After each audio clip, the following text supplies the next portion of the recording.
भागलपुर शहर में यातायात व्यवस्था को और अधिक पारदर्शी, अनुशासित और प्रभावी बनाने की दिशा में एक अहम पहल की गई है। अब स्मार्ट सिटी भागलपुर की ट्रैफिक पुलिस बॉडी सिक्योरिटी कैमरे से लैस होकर ड्यूटी करेगी। मंगलवार को इस नई व्यवस्था को लागू कर दिया गया है। इस व्यवस्था के तहत शहर के विभिन्न चौक चौराहों पर तैनात ट्रैफिक पुलिस कर्मियों और आम नागरिकों के बीच होने वाली हर बातचीत, कार्रवाई और व्यवहार कैमरे में रिकॉर्ड होगा। बॉडी कैमरे में रिकॉर्ड की गई फुटेज भविष्य में किसी भी विवाद, शिकायत या आरोप प्रत्यारोप की स्थिति में साक्ष्य के रूप में उपयोग की जा सकेगी।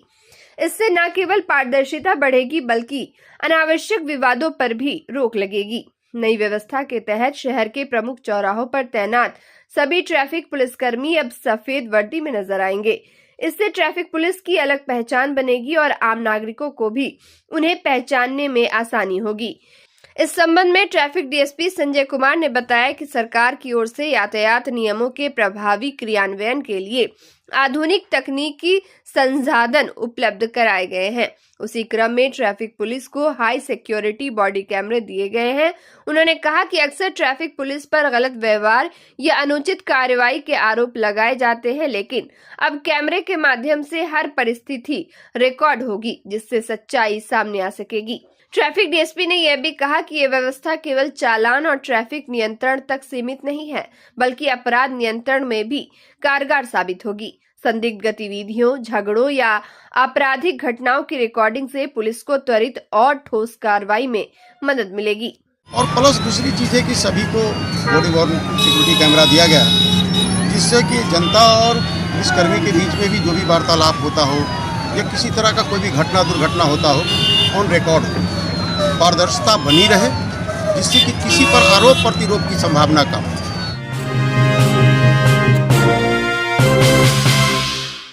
भागलपुर के सुपर स्पेशलिटी अस्पताल से जुड़ा रोजगार का एक गंभीर मामला सामने आया है, जहां निजी कंपनियों के बदलाव का सीधा असर 61 दैनिक वेतनभोगी कर्मियों पर पड़ा है।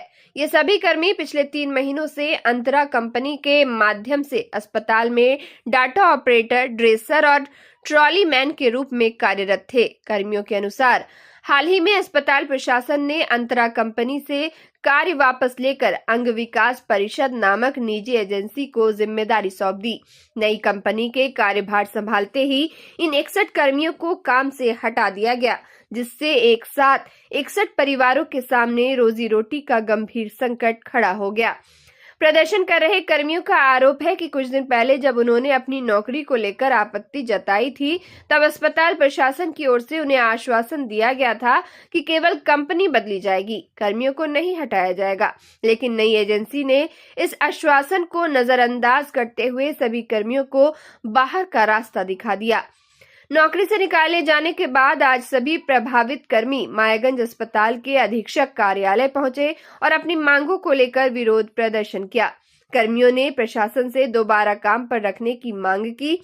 इस मामले में अस्पताल अधीक्षक ने स्पष्ट किया कि ये सभी कर्मी अस्पताल के अस्थायी कर्मचारी नहीं थे, बल्कि निजी एजेंसी के माध्यम से कार्यरत थे। उन्होंने कहा कि अब आगे का निर्णय संबंधित एजेंसी द्वारा ही लिया जाएगा। हालांकि प्रशासन की इस दलील के बीच सबसे बड़ा सवाल यही है कि अस्पताल की व्यवस्था तो किसी तरह चल जाएगी, लेकिन अचानक बेरोजगार हुए इन 61 परिवारों का भविष्य अब किसके भरोसे होगा। हम लोग का मामला ये है कि 1 तारीख से हम लोग को काम से निकाल दिया गया है, क्योंकि 2 कंपनी की लड़ाई चल रही है। लेकिन हम लोग को आश्वासन मिला था अभिलेष सर जी से, अजय सर जी से और अब महेश सर से कि आप लोग को ही रखा जाएगा। और कल ये चीटिंग हुआ है हम लोग के साथ कि इंतजार करवाते अब वो क्या किए हैं, कंपनी अपना आदमी घुसा दिया है और हम लोग का सिर्फ हम लोग वार्ड अटेंडेंट पे थे, कुछ सब अलग अलग पे पोस्ट पे है, ड्रेसर, टेक्नीशियन सब पोस्ट पे थे।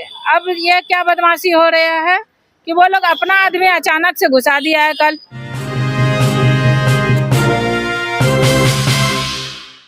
भागलपुर के 2 परिवारों के लिए बीते 6 साल किसी सजा से कम नहीं थे। हर दिन उम्मीद और हर रात सवालों से भरी होती थी कि क्या कभी उन्हें न्याय मिलेगा।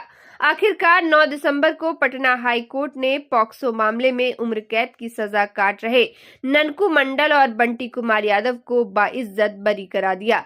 न्यायमूर्ति राजीव रंजन प्रसाद और न्यायमूर्ति सौरवेंद्र पांडे की खंडपीठ ने सिविल कोर्ट भागलपुर के फैसले को पलटते हुए स्पष्ट कहा कि अभियोजन पक्ष आरोप सिद्ध करने में पूरी तरह असफल रहा है। कोर्ट ने दोनों की उम्र कैद की सजा रद्द करते हुए तत्काल रिहाई का आदेश दिया, जिसके बाद 13 दिसंबर को दोनों को शहीद जुब्बा साहनी केंद्रीय कारा भागलपुर से रिहा किया गया। अपीलकर्ताओं की ओर से अधिवक्ता दीपक कुमार सिन्हा ने अदालत में बताया कि पीड़िता के बयान एफआईआर धारा 161, 164, सीआरपीसी और कोर्ट की गवाही चारों में गंभीर विरोधाभास थे। मेडिकल रिपोर्ट में भी बलात्कार की पुष्टि नहीं हुई। पुलिस जांच में कई प्रक्रियागत खामियां सामने आई। अदालत में यह भी तथ्य आया कि मामला कथित तौर पर किसी अन्य को बचाने के लिए गढ़ा गया था। इस मामले ने दोनों परिवारों को गहरे जख्म दिए।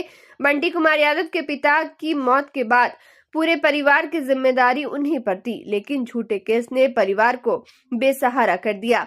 वहीं ननकू मंडल की गिरफ्तारी के वक्त उनकी छोटी बेटी मात्र 1 साल की थी, जो अब 8 साल की हो चुकी है।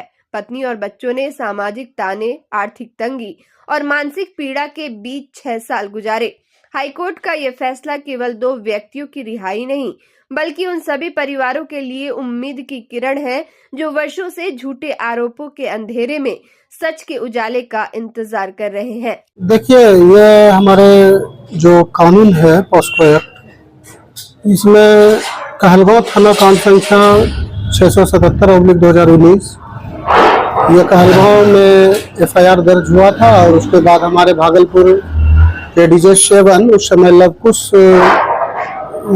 यहाँ के जज थे, जज साहब के द्वारा उनको सजा हुई थी। उसके बाद क्या कुछ हुआ, फिर कैसे वो हाई कोर्ट तक पहुंचा मामला?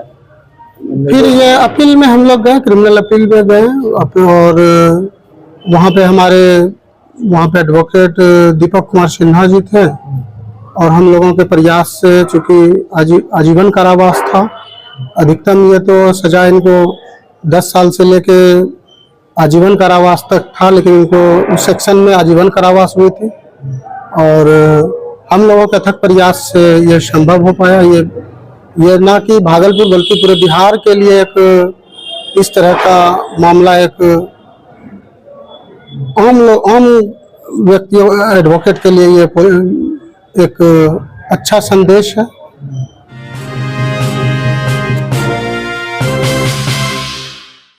भागलपुर शहर में लंबे समय से कारण बनी हुई थी, विशेष रूप से लोहिया पुल के समीप डिक्शन मोड़ पर स्थित पुराने बस स्टैंड के कारण यहां आए दिन भीषण जाम की स्थिति उत्पन्न हो जाती थी, जिससे आम नागरिकों के साथ साथ यात्रियों को भी काफी कठिनाइयों का सामना करना पड़ता था। इस गंभीर समस्या को देखते हुए जिला प्रशासन ने बाईपास थाना क्षेत्र के समीप रिक्शा डी में वैकल्पिक बस स्टैंड का निर्माण कराया है। इसी क्रम में शुक्रवार को भागलपुर के उप विकास आयुक्त प्रदीप कुमार सिंह ने संबंधित अधिकारियों के साथ नए बस स्टैंड का निरीक्षण किया और वहां उपलब्ध व्यवस्थाओं का जायजा लिया। निरीक्षण के दौरान उप विकास आयुक्त ने बताया कि फिलहाल यात्रियों के बैठने की व्यवस्था कर दी गई है और शुद्ध पेयजल की सुविधा भी उपलब्ध करा दी गई है। उन्होंने बताया कि शौचालय का निर्माण कार्य तेजी से चल रहा है, जबकि अस्थायी रूप से चलंत शौचालय की व्यवस्था भी की गई है ताकि यात्रियों को किसी प्रकार की असुविधा न हो। यात्रियों की सुविधा को ध्यान में रखते हुए यात्री शेड का निर्माण कार्य भी शीघ्र पूरा कर लिया जाएगा। जिला प्रशासन की इस पहल से न केवल शहर के यातायात दबाव में कमी आएगी, बल्कि यात्रियों को बेहतर और सुव्यवस्थित सुविधाएं भी मिल सकेंगी। अब यहाँ आए हैं, जो हम लोगों ने बस स्टैंड कोयला डिपो से यहाँ शिफ्ट किया था, तो इसमें चूंकि कई शुरू में समस्याएं थी, हमने सभी लोगों के साथ बैठक किया था, सभी स्टेक होल्डर्स जो हैं इसके, उन लोगों ने बताया था कि यह ज़मीन समतल नहीं है, बैठने की व्यवस्था नहीं है, टॉयलेट नहीं है, पीने का पानी का व्यवस्था नहीं है, यात्री शेड नहीं है। इन सभी बिंदुओं को नोट करके हम लोगों ने संबंधित सभी विभागों को निर्देशित किया था। अभी आप देख सकते हैं यहाँ बैठने के लिए सीटिंग बेंच हम लोगों ने लगवाया है। यात्री शेड की योजना ले रहे हैं हम लोग। प्री फैब्रिकेटेड स्ट्रक्चर जो होता है वो 3 जगह पर हम लोग लगाएंगे ताकि बैठने में अच्छा सुविधा हो। अभी कुछ लोगों ने सुझाव दिया कि टिकट काउंटर के लिए भी हम लोगों ने हमको अलग से लगाना है। वो हम लोग योजना लेकर लगाएंगे। इसमें पीने के पानी की व्यवस्था हम लोगों ने की हुई है यहाँ पे। शौचालय भी हम लोग बनवा रहे हैं, अभी शौचालय का निर्माणाधीन है, इसलिए हम लोगों ने अभी चलंत शौचालय नगर परिषद का यहाँ पे स्थापित किया है, ताकि फ़िलहाल के लिए लोगों को समस्या का सामना ना करना पड़े।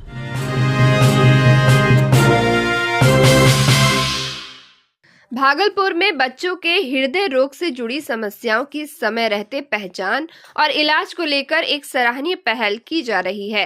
मेदांता हॉस्पिटल पटना की ओर से 22 फरवरी 2026 को भागलपुर में निशुल्क बच्चों का हृदय जांच शिविर आयोजित किया जाएगा।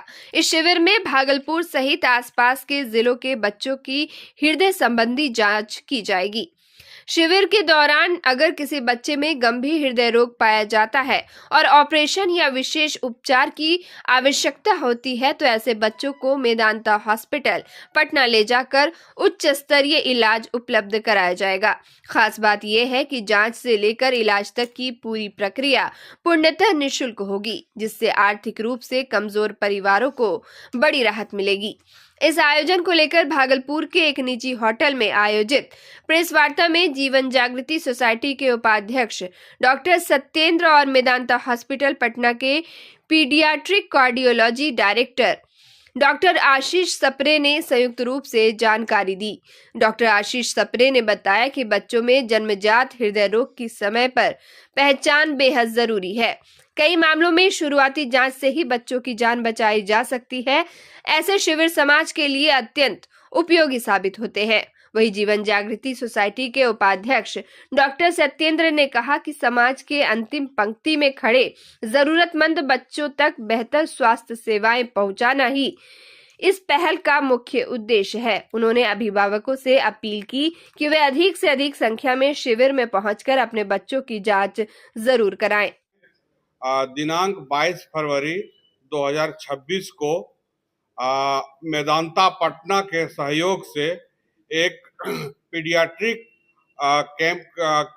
कार्डियोलॉजी का कैंप करने जा रही है, जिसमें जो बच्चे को जन्मजात हृदय में छेद होता है, VSD, ASD, transposition of great vessels आदि जो भी तकलीफ है, उसका निदान और उसका ऑपरेशन हमारी संस्था मुफ्त में कराएगी।